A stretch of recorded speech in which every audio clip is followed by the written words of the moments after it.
harus kita banyak bergaul. Makanya kenapa saya bilang network itu aset, network itu segala-galanya ya. Jadi juga buat teman-teman ya yang sekarang masih punya pekerjaan ataupun yang sudah tidak ada pekerjaan, tetap harus upgrade skill. Kondisi saat ini nyari kerja pun jujur susah ya Bu. Ya, Apalagi misalnya umurnya sudah di atas 30, sudah di atas 40. Ya. Opsinya apakah memang tetap membuka jaringan sama nyoba-nyoba usaha Bu? Kita harus berbuat sesuatu. Dan motivasi itu datangnya dari diri sendiri. Nggak ada orang yang bisa merubah nasibnya kecuali diri kita sendiri.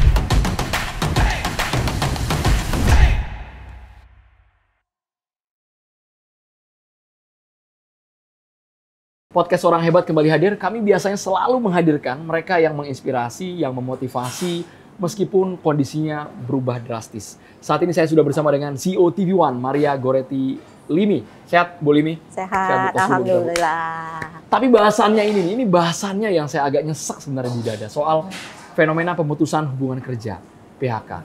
Kenapa saya bilang nyesek di dada? Karena kita tidak pernah tahu, bisa saya, bisa jadi Bu Limi yang kena PHK. Bener kan Bu? Ya, industri kita lagi ngeri nih Bu, industri kita lagi ngeri, kita belak-belakan saja Bu ya. Ya sebagai karyawan, ya pasti ada potensi itu, ya kan. Selama kita bekerja sama orang, ya bisa terus, bisa juga berhenti. Berhentinya bisa macam-macam, berhenti bisa karena industri, ya kan. Berhentinya memang karena dari kita kepengen berpindah kuadran, ataupun kita berhenti karena memiliki pemikiran yang lain gitu. Itu semua bisa terjadi. Nggak kebayang saya Bu syoknya ketika PHK itu datang kepada kita karena yang biasanya rutinitas kita jalani. Tiba-tiba bangun pagi, tidak ada lagi itu semua. Cara bangkitnya gimana Bu, langkah pertamanya Bu kalau versi Bu Limi? Kalau saya begini, saya sudah mengalami beberapa kali ya. Dari tahun 94 pada saat saya memutuskan untuk saya tidak lagi kerja, terus saya mau memulai usaha sendiri, yang biasanya setiap pagi tuh begitu jam 6 kita udah sibuk kan, kita mau jalan. Sebentar, gitu. Bu Limi juga pernah jobless? Pernah Ya, nggak ada kerja? Pernah di PHK? Di PHK enggak, tapi adalah memutuskan untuk keluar. Ya, kemudian yang satu lagi adalah karena kondisi COVID pernah, gitu. Di mana semua di freeze begitu kan, itu saya rasakan gitu. Nah biasanya kita bangun pagi, kita semangat mau ke kantor, terus tiba-tiba kita nggak tahu mau ngapain nih gitu. Kalau saya kan tipikalnya adalah orang yang nggak bisa diem ya, saya nggak boleh pasrah pada nasib, karena saya harus usaha. Dimana kalau di agama kan kita juga diajari untuk ikhtiar ya gitu. Nah, bagaimana caranya setiap pagi itu dengan pagi yang sama saya harus memulai sesuatu gitu. Jadi semangatnya harus di situ. Mental Bu kena biasanya Bu? Oh iya, ya. Tapi kan kita nggak boleh merenung dan hanya kok kayak saya begini. Nggak ada yang bisa dipertanyakan, ya kan? Kalau kita nggak rubah, ya udah akan seperti itu. Saya pernah jadi tour guide, jujur saja. Pada saat itu adalah karena tamunya dari Taiwan, dan terus kemudian juga karena yang bahasa Mandarin yang saya pelajari agak beda dengan bahasanya mereka. Ada satu kata mereka, lu ngomong apaan sih? Gue nggak paham. Wah, di situ adalah hari kedua itu saya langsung, itu hari pertama. Hari kedua itu kemudian saya bilang sama ibu saya bilang kayaknya saya nggak sanggup mah, saya bilang gitu. Terus ibu saya bilang gitu, setiap orang hidup itu pasti ada benturannya, ya kan? Tidak berarti pada saat kamu jatuh, kena terbentur, terus kemudian kamu menyerah.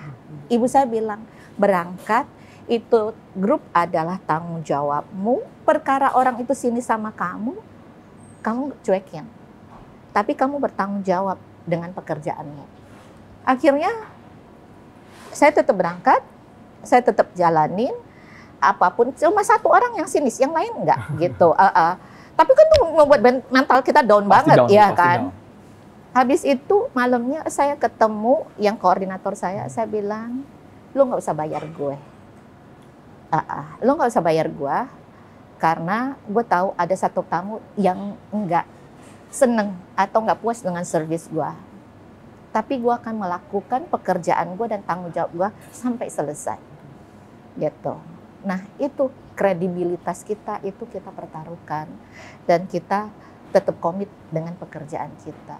Kalau ibu saya nggak ngomong, kasih saya semangat pada saat itu, saya udah nggak akan balik lagi. Dan saya mungkin hari itu saya tidak akan diapresiasi sama orang bahwa anak ini bertanggung jawab. Jadi meskipun kondisinya terpuruk, mau nggak mau kita perlu bukan hanya motivasi diri, tapi dukungan dari sekitar. Oh iya, betul. Support system itu sangat penting. Apalagi misalnya dari pasangan lah ya. Misalnya kayak Andro punya pasangan gitu. Pasangan itu harus bisa menerima kenyataan bahwa ada sesuatu yang terjadi dengan pasangannya. Ya, misalnya kayak ada anak-anak yang memutuskan berhenti mau usaha, selalu saya tanyakan, siap nggak? Insya Allah siap, Bu. Saya bilang, kalau kamu siap, tanya dulu sama pasanganmu, siap atau enggak. Ya kan? Apalagi kalau kamu namanya mau usaha, ingat, 6 bulan sampai setahun kamu nggak punya penghasilan yang stabil. Itu harus siap. Siapnya itu harus dari kedua-duanya. Jadi pasangannya juga nggak boleh ngeluh pada saat kalau suaminya kena PHK, nggak ada kerjaan, kemudian mau mulai usaha. Itu sangat penting support system itu, gitu. Ya, jadi kalau menurut saya segala sesuatunya perlu dikomunikasikan, apalagi kalau dalam kondisi tidak punya penghasilan tetap. Kalau sifatnya dadakan, Bu, selama ini kita berada di zona nyaman, tiba-tiba di-cut. Itu kan jadi berpikir untuk apa ya? Untuk mengeluarkan potensi diri, berpikir untuk gue mau ngapain ya? Gue ada siapa ya? Gue mau hubungin siapa nih harusnya? Jadi orang pertama yang harusnya kita hubungin itu siapa itu, Bu? Kan biasanya orang tua. Kalau saya biasanya orang tua, karena kalau saya itu adalah ibu saya itu yang menjadi segala-galanya buat saya. Kalau saya dalam keadaan sulit atau apa, saya cerita sama ibu saya. Ya, tapi kalau misalnya pasangannya bisa diajak ngomong, enak diajak ngomong gitu, ngobrol sama pasangan, sharing. Dan saya juga berharap bahwa ya terutama perempuan ya, karena saya perempuan, bahwa pada saat suaminya terkena dampak PHK ataupun ada kesulitan dalam pekerjaan, perempuan itu harus bisa menjadi penyemangat pasangannya. Bukan sebaliknya. Bukan sebaliknya. Kalau misalnya ada perempuan yang kemudian ninggalin suami karena suaminya udah nggak ada uang, buat saya itu bukan seorang istri yang baik, ya. Karena biar bagaimanapun pada saat terpuruk itu ibaratnya gini, suaminya itu udah dalam keadaan sulit. Terus kemudian kita gempur lagi, dia akan semakin sulit. Stres, Bu? Stres, Bu, kalau digigit, iya Bu? Kan? Justru malah harusnya kita yang bagaimana caranya menyemangati suami itu supaya apa? Yuk kita bangkit, yuk kita lihat opportunity yang lain gitu. Waktu orang tua saya bangkrut juga sama. Waktu ibu saya sempat down, bapak saya juga dalam kondisi juga tidak ada di kota, karena berada di kota yang lain juga dalam kondisi susah. Saya temani ibu saya setiap malam. Kita jalan, kita lihat, Ma, kalau kita lihat kita masih lebih baik daripada orang yang tinggal di kolong jembatan ya. Mereka nggak punya rumah, ya kan. Kita melihat ke situ kembali. Begitu kita lihat lagi orang lebih susah daripada kita, rasa bersyukur kita timbul. Oke, oh berarti mereka aja bisa hidup, mereka aja penuh dengan semangat. Masa kita yang dikasih segitu baiknya, kita masih mengeluh. Begitu. Menangkap peluang itu, Bu, gimana caranya, Bu? Di tengah keterbatasan, mungkin selama ini kita skillnya cuma ada satu, karena kerjaannya satu itu kan. Tapi menangkap peluang-peluang yang ada di luar tuh dengan yang kita punya gimana, Bu? Oke, jadi begini, harus kita banyak bergaul. Makanya kenapa saya bilang network itu aset, network itu segala-galanya ya. Sebetulnya gini, kalau buat anak-anak yang masih muda atau yang masih memiliki pekerjaan, upgrade skill-nya itu yang paling penting ya. Jadi kayak saya itu kan orang yang mungkin lapar dengan pengetahuan ya. Walaupun saya scroll TikTok, saya belajar. Walaupun saya ngelihat IG, saya belajar. Saya ngelihat YouTube, saya belajar. Nah, itu yang penting. Jadi juga buat teman-teman ya yang sekarang masih punya pekerjaan ataupun yang sudah tidak ada pekerjaan, tetap harus upgrade skill. Dan jangan salah, jangan mematikan ya ibaratnya diri kita, lingkungan bergaulnya hanya sekedar lingkungan kita aja, itu tidak bisa ya. Ada yang mengatakan gue introvert, gue senangnya di rumah aja, nggak bisa ya. Saya tidak mengatakan bahwa orang introvert zaman itu sekarang nggak susah. bisa gitu, Bu? Nggak bisa, karena saya Nah, saya tuh punya tipe orang yang begini. Setiap kali orang minta ketemu saya nggak pernah bilang enggak. Saya selalu bilang iya. Tinggal kita atur waktunya, ya kan? Jadi tinggal kita atur waktunya. Misalnya, oke, kalau saya nggak bisa weekdays karena saya kerja sampai malam, weekend boleh nggak? Gitu. Makanya karena buat saya itu saya membangun network gitu.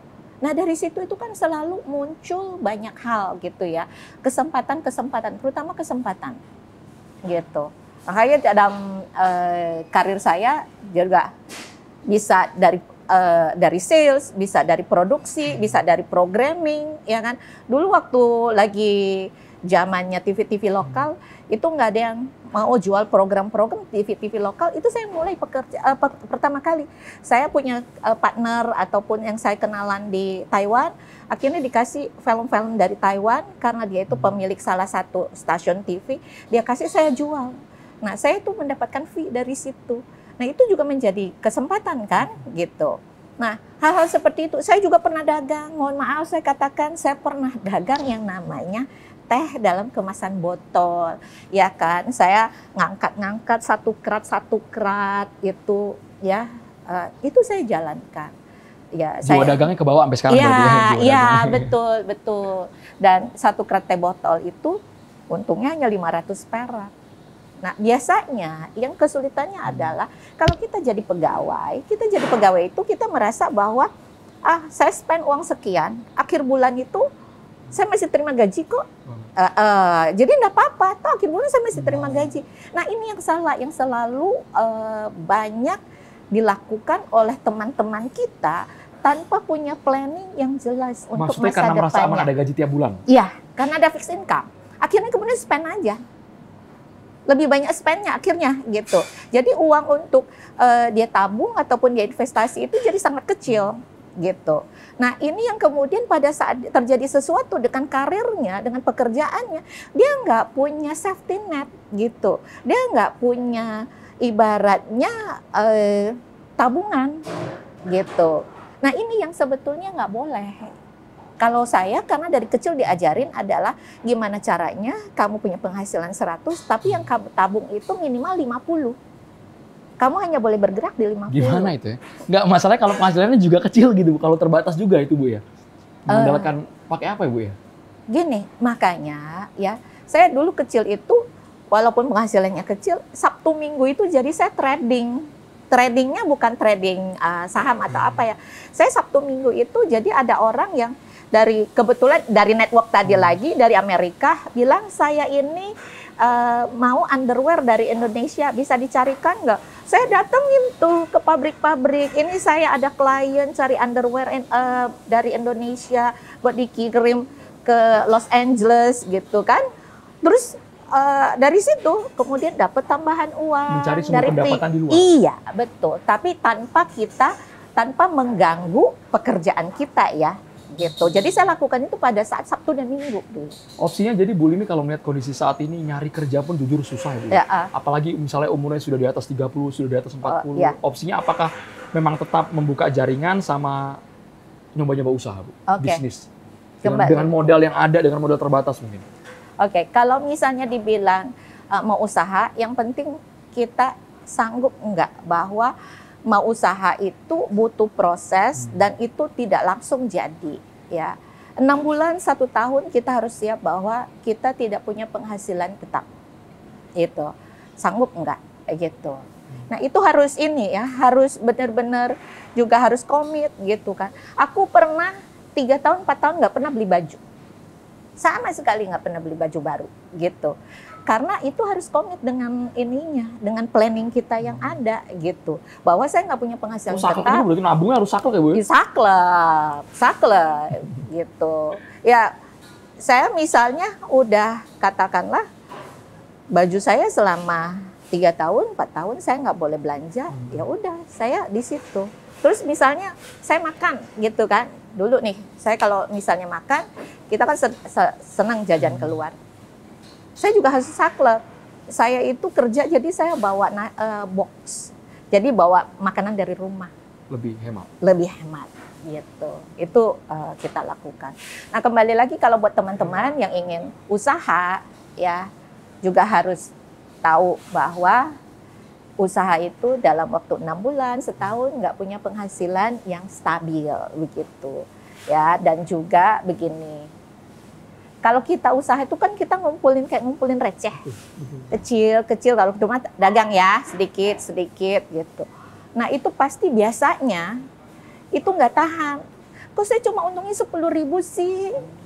Kan saya gajinya udah jutaan atau puluhan juta. Emang rasanya sakit. Tapi justru itu mengajari kita untuk semakin menghargai uang. Gitu, ya. Tapi kedepannya biasanya penghasilannya jauh lebih besar daripada jadi pegawai. Kalau berhasil. Pada umumnya itu akan lebih besar daripada sebagai pegawai selama kita konsisten. Kita harus konsisten, ya. Saya jujur kalau saya jadi pengusaha itu lebih besar daripada gaji saya sebagai direktur, gitu, ya kan. Pada saat umur 26 tahun pun saya penghasilannya udah sama seperti direktur saat ini. Ini berarti kalau lanjut jadi pengusaha udah jadi komulu gitu. Iya. Langsung ada yang nanya, kenapa kerja Bu sekarang Bu? Ah, pasti gitu kan. Ya, itu kembali lagi bahwa kalau saya kerja itu pilihan, ya. Karena saya merasa bahwa 26 tahun Bu ya. Umur 26 tahun pada saat itu, ya. Tapi kalau kita kerja, karena saya dulu berpikir begini, saya nggak bakalan bisa jadi pemilik televisi karena saya senang ada di media televisi, maka saya harus tetap kerja, gitu, ya kan. Saya tinggalin tuh semua usaha saya, gitu. Jadi murni lebih ke hobi, passion ya Bu ya. Passion. Jadi ya kita sih bukan apa Ibu, bukan berusaha untuk memberikan jalan, tapi paling tidak motivasinya apa Bu, agar karena kita tidak tahu gelombang PHK ini akan sampai kapan terjadi. Nyaris semua sektor terdampak Bu ya. Bukan hanya kita yang kerja di media saja Bu. Tapi yang di luar sana juga banyak yang mereka punya tanggungan, punya anak Bu, punya anak 2, 3, istrinya juga cemas kalau tiba-tiba menghadapi kondisi itu Bu.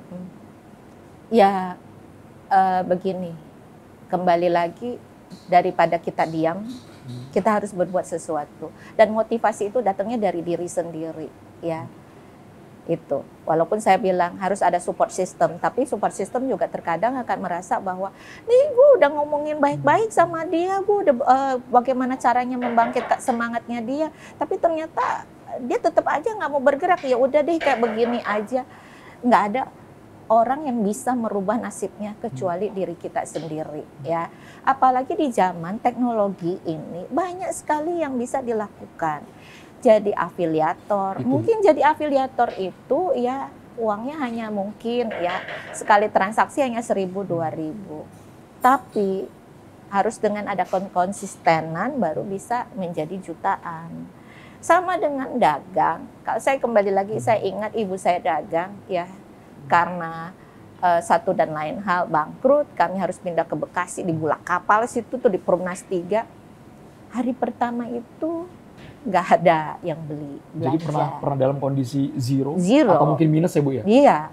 Terus berapa hari kemudian dapat hanya 20.000 sehari, ya kan? 20.000 itu kalau dipotong modal itu hanya mungkin nggak sampai 1.000 gitu. Tapi itu tetap harus kita jalani karena nggak ada sesuatu yang datang dengan sendirinya dan hari ini kita kerjakan A hasilnya A. Itu butuh konsistensi. Yang akan dicari orang harus upgrade skill seperti apa kalau versinya Bu Lini? Segala hal, terutama kalau menurut saya ya, kalau memang bahwa industrinya masih menjanjikan, ya skill yang berhubungan dengan industri itu, ya kan. Jadi kan menguasai, ya kan. Misalnya gini, contoh kayak saya berada di media, jadi saya belajar produksi dengan pada saat saya handle jadi production directornya Liga Sepak Bola, saya belajar gitu kan. Saya dari walaupun background saya di sales gitu, saya belajar tentang namanya programming. Pada saat saya dikasih tanggung jawab tentang programming, ya kan. Nah, saya belajar research gitu.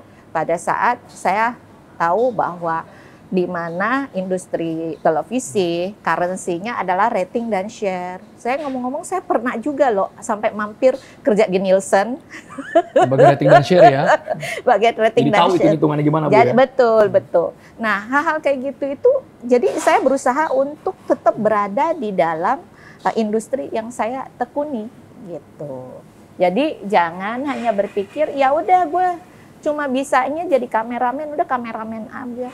Upgrade jadi editor kah, ya upgrade yang namanya desain grafis kah. Mungkin desain grafis agak sulit, tapi kan ada yang banyak yang bisa.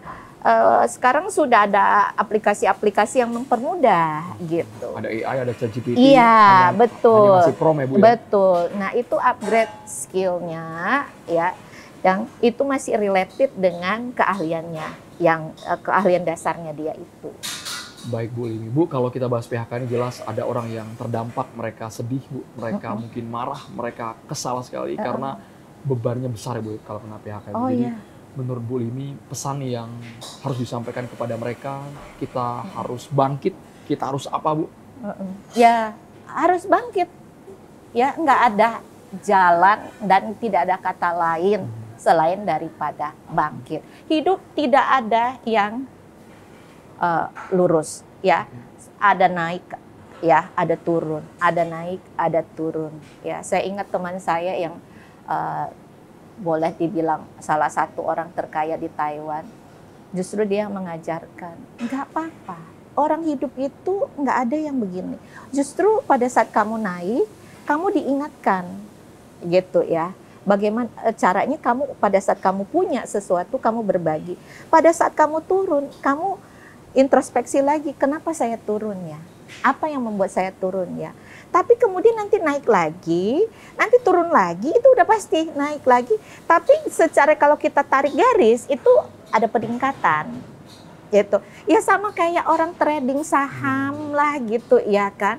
Nggak mungkin tiap hari terjadi kenaikan. Tidak mungkin Dia auto pasti, reject ke atas terus. iya, dia kan pasti ada yang namanya koreksi. Itu baru sehat.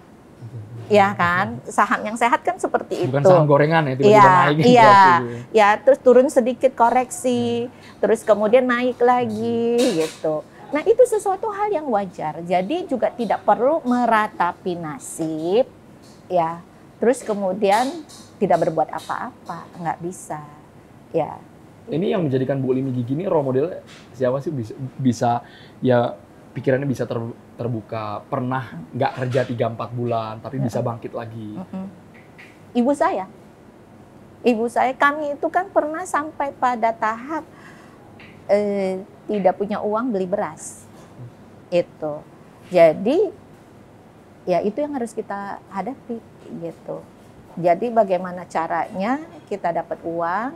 Ibu saya itu sampai di tokonya udah kosong sama sekali, nggak ada barang. Setiap kali orang datang mau beli, misalnya beli deterjen nih, setengah lusin. Ibu saya bilang, oh ya sebentar ya. Nanti kami anak itu ke toko sebelah, pinjam dulu ya deterjennya setengah lusin gitu. Bawa ini, terus ibu saya jual kan gitu kan. Terus ada margin kan. Itu nanti uang yang dari penjualan itu modalnya kita bayar ke toko sebelah. Itu sampai begitu. Itu sebagai anak lihat orang tua kepala di bawah kaki di atas itu. Oh iya, dan ibu saya itu jam 2 pagi sudah harus ke Pasar Senen belanja ke toko-toko kue ya, ke yang pasar kue itu belanja, terus kemudian jam 2 pagi bawa ke toko untuk dijual. Sedangkan dulu kue satu biji kue itu kan harganya 300 perak ya. Modalnya 250, untung 50 perak. Ya itu di jalan. Pagi-pagi jam 2 pagi naik metro mini. Kami kan dulu tinggalnya di daerah Rawasari gitu ya, Kayu Putih situ. Terus kemudian naik metro mini sampai ke Pasar Senen gitu. Semua itu bisa dilalui itu, Bu, ya? Iya. Nggak ada yang nggak mungkin, saya percaya. Ya. Dulu saya waktu dagang ke Sarawak ya, saya door to door. Satu toko, keluar ke toko lain, datengin. Orang mau terima, alhamdulillah. Nggak mau terima, nggak apa-apa. Saya bisa melihat bahwa kalau saya nggak diterima, kenapa ini? Kenapa orang nggak terima? Ya, apa yang mendasari? Alhamdulillahnya dari semua toko yang saya masukin semuanya terima. Itu kembali lagi bahwa kita itu datang juga enggak, kita dengan strategi. Pendekatannya gimana itu, Bu? Saya datang, terus kemudian saya bilang mohon maaf, saya bisa bicara dengan pemilik, perkenalkan nama saya siapa, saya dari Indonesia, ya saya ini niatnya adalah mau menjalin kerjasama. Diajak itu, oh ya sini masuk sampai masuk ke kantornya, ngajak ngobrol bisa berjam-jam. Terus kita ngulik kebutuhannya apa, nanti saya bisa kirimkan dari Indonesia. Itu saya lakukan itu. Jadi dalam tanda kutip menjual diri itu ketika kita memang kena PHK, kita jual diri, kita ketemu orang baru, peluang itu akan datang. Iya. Meskipun mungkin tidak semuanya disetujui, kan pasti ada yang nolak, iya, ada yang terima, ada yang approve, ada yang ini, Bu, betul. Ya. Dan nggak langsung juga jadi, nggak langsung jadi juga. Orang kan juga kalau orang yang kita nggak kenal, mana mau kasih kepercayaan. Ya contoh lah, baru aja 2 hari lalu, ada yang telepon saya gini, Bu Lini, ini Henry katanya. Ya kenapa Henry? Saya mau tanya, Bu Lini punya teman nggak sih yang punya duit? Terus maksudnya, ada teman yang punya duit. Dia ngomongnya punya duit gitu kan. Terus kemudian maksudnya, iya teman saya ada usaha, lagi cari investor. Ya lu kalau kayak begitu siapa yang mau? Iya kan? Telepon tanya, emang perlu uang berapa? 3 miliar. Waduh, langsung kayak begitu. Ini lu ngomong kayak ngomongin 300 perak gitu. Ya itu juga kita upgrade, bukan cuman hard skill kita, soft skill kita juga perlu kita upgrade. Cara kita berbicara sama orang, ya kan? Gestur tubuh kita, segala macam juga harus kita pelajari.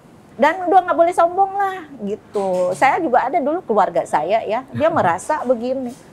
Gua ini general manager loh, dulu di perusahaan tempat gua bekerja, masa gua harus ngasong gitu. Oh gengsian. Gengsian. Ya saya bilang, kalau kamu berpikiran seperti itu, ya kamu nggak akan pernah maju. Toh juga kamu udah nggak ada kerjaannya sebagai GM, kamu masih tetap mengatakan saya ini dulunya GM, itu masa lalu. Yang sekarang ini yang kita hadapi ini masa sekarang. Belasan tahun, puluhan tahun tuh ada kan melekat ya Bu biasanya. Oh iya betul. Ada yang namanya post power syndrome, itu pasti ada.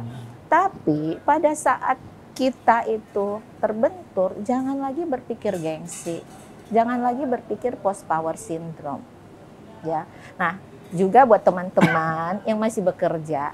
Kita ini sekarang kalau masih bekerja nih di satu perusahaan besar nih ya, kita tuh bekerja ini sekarang kita dihargai karena ada logo di belakang kita, ya kan? Karena ada logo di belakang kita. Pada saat logo itu tidak ada, pada saat kita keluar, kita itu harus membawa personality kita. Ya kan, karena orang udah nggak care dengan logonya gitu, karena logonya pun udah nggak ada gitu. Nah kalau secara personality itu ya juga tidak menarik dan juga tidak membuat orang kepingin kerjasama atau apa, udah habis. Gitu. Jadi membangun reputasi diri Bu, bukan lagi reputasi korporat tapi reputasi diri yang juga penting. Betul. Meskipun mungkin tidak ada logo lagi, tapi kalau dianya betul-betul menjaga etika ada. Nah, contoh, misalnya kayak saya gini, kemanapun saya pergi, klien biasanya juga ngikut kan, gitu. Dan saya dikenalnya sama adalah orang yang paling komit, ya, karena ya itu diri kita memang yang harus yang bisa kita bawa diri kita ini, bawa image kita ini kemanapun, bahwa oke, saya mau bisnis sama orang ini karena dia komit. Nah, itu yang paling penting. Jadi artinya bukan hanya skill yang harus kita miliki, tapi kenyamanan. Ketika kerjasama. Betul. Orang merasa gue cocok sama dia, gue deal. Betul. Akhirnya begini, ada yang orang yang semata-mata kan mengatakan, oh harga lu mahal, gue nggak mau. Memang ada kalanya seperti itu, tapi orang mau deal sama kita, yang utama adalah orang nyaman dulu sama kita. Gue cocok nih sama dia, gue berasa bahwa apapun permasalahannya dia selalu cari jalan keluar gitu. Nah, orang merasa dibantu di situ. Tapi mau harganya bagus pun, masuk di dalam hitungan dia pun, Ya ini kan kita ngomong kompetisi ya, yang semua orang punya barang yang sama ya. Tapi kalau orang mengatakan, oh orangnya nggak komit. Terus kita kalau ada masalah, kalau kita cari dia nggak pernah ngangkat telepon dan dia tidak cari way out, buat apa? Ya pasti yang utama adalah orang itu merasa nyaman baru adanya transaksi bisnis gitu ya. Kalau dia memberikan bisnis, ada transaksi bisnis, tapi kemudian merasa nggak nyaman, follow up-nya ke nantinya juga akan susah. Mungkin pertama kali bisa ada transaksi bisnis. Satu kali doang. Yang kita bisnis itu perlu repeat kan, bukan hit and run. Itu baru bisa sustain. Kalau misalnya enggak, ya akan sulit gitu. Cara Bu Limi gimana? Kalau versinya Bu Limi bisa mempertahankan repeat order itu, Bu? Meskipun gejolak harga juga bermain ya Bu Heri? Iya. Ya itu kembali lagi kita harus bisa tetap bagaimana caranya memaintain klien kita itu. Saya juga cerita bahwa sudah ada klien yang 6-7 tahun ada di luar negeri, pada saat balik lagi telepon, Ci apa kabarnya? Gimana gitu. Nih gue balik ke Indonesia, gue masuk nih di perusahaan ini, ada yang bisa gue bantu nggak Ci? Ngomongnya begitu. Kok lu nanyanya ada yang bisa gue bantu? Iya. Kok kebalik gitu? Terus dia bilang gini, satu-satunya orang yang tidak pernah menjauhi saya pada saat saya jatuh itu Cilimi. Gitu. Ya. Dan itu bukan cuma seorang dua orang. Itu rata-rata klien seperti itu. Jadi kan banyak klien yang bahkan udah ada jadi direktur pun ya, karena satu dan lain harus keluar dari pekerjaannya dia, dan terus kemudian dia nggak ada kerjaan gitu. Terus saya bilang, anytime ya, kalau kepengen curhat, kepengen ngobrol apa aja boleh. Nah terkadang itu dia telepon gitu kan, janjian yuk. Nah kan kita tahu dia lagi nggak ada kerjaan, ya udah berarti kita yang bayar gitu kan, gitu. Kita yang nggak usah bilang, lu lagi nggak ada kerjaan, gue yang bayar, enggak. Kita tahu diri lah ya. Pada saat selesai makan kita otomatis kita yang duluan bayar gitu, karena kita tahu dia lagi susah. Nah saya nggak pernah bilang enggak, walaupun dia nggak ada pekerjaan, mau ketemu ayo. Ntar kita bisa ngobrol macam-macam peluang yang ada sana sini, kita kasih dia gambaran, ntar kita kenalin dia. Jadi banyak juga klien yang kemudian lagi nggak tahu mau ngapain, saya kenalin sama investor, ketemu, ya terus kemudian bisnisnya maju, berkembang. Habis itu mereka telepon lagi, bilang, Lim makasih ya gue dikenalin, ini sekarang bisnis gue berkembang gitu ya. Gue kepengen pasang nih iklan di tempat lu gitu kan. Nah itu kan jadi domino efek kan gitu kan. Nah itu yang selalu dilakukan. Ini ilmu mahal karena biasanya ya Ci ya, kalau pengalaman ketika lihat orang jatuh pada menjauh semua. Oh iya banyak. Dia nggak ada kerjaan, males gue urusan apa, jangan-jangan duit lagi. Iya banyak yang begitu. Tapi saya enggak gitu, ya kan. Saya pikir kan kita beramal sama orang kan banyak caranya ya. Dengan senyum aja kita udah beramal sama orang. Kita dengerin curhat orang aja pada saat dia lagi susah, kita udah beramal sama orang gitu. Ya, jadi itu salah satu dari amal ibadah kita gitu. Maria Goretti Limi, Bu Limi, ada pesan Ibu bagi teman-teman kita mungkin yang ada di sekitar kita, mereka yang saat ini terdampak pemutusan hubungan kerja, Bu. Mereka yang mungkin di titik sekarang lagi bingung mau ngapain, Bu. Pesan yang mendalam dari Ibu. Oke. Kalau buat teman-teman yang terkena dampak pemutusan hubungan kerja, satu, mulailah dari apa yang kau bisa. Dalam arti kata, saya skillnya bisa jadi kameramen. Ya udah, banyak kan pekerjaan-pekerjaan di luar yang mencari kameramen freelance. Kerjakan ya, jangan merasa bahwa ini kan saya kameramen senior, saya dibayarnya mahal, masa saya mau kerja freelance yang uangnya nggak seberapa. Jangan gengsi ya kan. Kedua, kalau memang mau usaha, mau dagang, usahakan dengan modal yang minim dulu ya, jangan langsung ditaruh semua uang dari pengesangannya itu taruh di situ ya, karena dagang usaha ada risiko. Jadi cari yang dengan usaha minim, yang resikonya terukur. Ya, ketiga ya, network. Jangan merasa malu, membatasi diri, terus tidak mau bergaul. Ya, jangan seperti itu. Tidak ada yang hina, tidak ada yang salah dengan pemutusan hubungan kerja. Pemutusan hubungan kerja bukan karena kamu nggak layak kemudian kamu diputuskan, ya kan, karirmu di situ, tapi karena kondisi ekonomi, kondisi industri, ya. Jadi harus bangkit. Yang bisa merubah hidup kita ya kita sendiri, bukan orang lain, ya. Dan hidup itu ada biaya, ya. Dan juga jangan kemudian merasa saya masih punya tabungan kok. Tabungan itu tidak menjamin seumur hidup kita, walaupun mau uangnya sebesar apapun, itu pelan-pelan akan terkikis, ya. Jadi ayo bangkit. Dan buat yang masih kerja nih, saya mau bilang, mulai menata ekonominya, ya. Harus bisa investasi, harus bisa nabung, jangan lebih besar pasak daripada tiang. Dan kalau tidak perlu, jangan berhutang.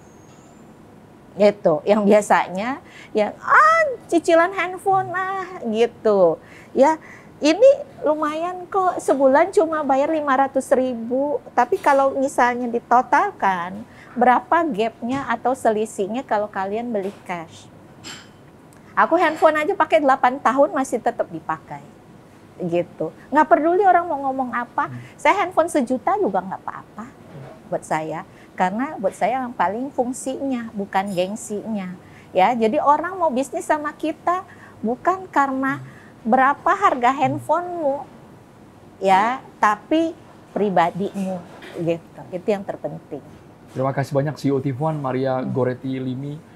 Rasanya saya belum pantas berbicara mengenai PHK karena sejujurnya saya masih bekerja, tapi saya belum terbayang kalau memang saya kena PHK, apa yang harus saya perbuat. Tapi setelah tadi mendengar dari Bu Limi, mungkin pelajarannya kita harus dari sekarang, kita mulai pupuk itu namanya networking, jaringan relasi kita perbanyak, upgrade diri, scale up, dan ada satu tadi kata terakhir adalah kita harus punya value, kita harus punya attitude agar kesempatan, peluang itu terus datang kepada kita. Terima kasih yang udah nonton podcast Barang Orang Hebat. Subscribe, like, komen, curahkan komentar kalian. Silakan. Pengalaman kalian mungkin yang kena PHK, siapa tahu terbentuk jaringan, siapa tahu ada peluang saling bantu satu sama lain. Bu ya. Thank you banget Bu Limi. Saya Anton Menda Merkuri. Terima kasih, sampai jumpa. Makasih, tos. Terima kasih. Bu Limi.